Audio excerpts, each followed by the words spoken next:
Un autre cas, on utilise l'absolue convergence et la trigonométrie. Pourquoi? Parce qu'en fait, la trigonométrie, on peut la faire sauter avec la valeur absolue quand on fait une inégalité. Ici, par exemple, je vais montrer que la série de termes générale cosn sur n puissance 3 converge. Et là, j'utilise une belle ruse de renard.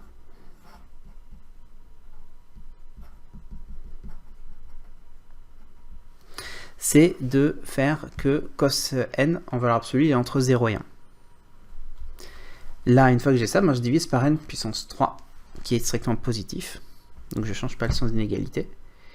Et là, mon un est positif. Et il est surtout plus petit que 1 sur n puissance 3, qui est le terme général d'une série de Riemann.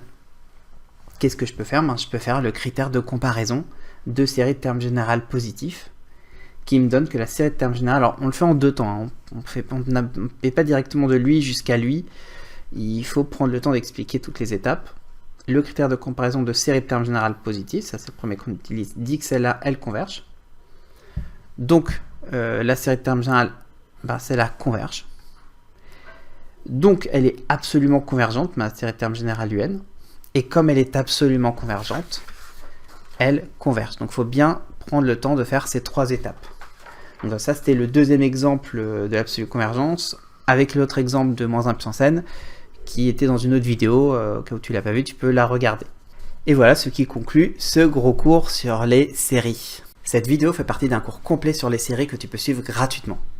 Un cours pour passer du niveau 0 au niveau sujet de concours. Imagine si tu avais acquis toutes les notions clés du chapitre des séries. Les ruses, le cours, les démonstrations, les rédactions types, les méthodes principales. Souvent, on attaque les sujets de concours sans avoir acquis au préalable des fondations solides.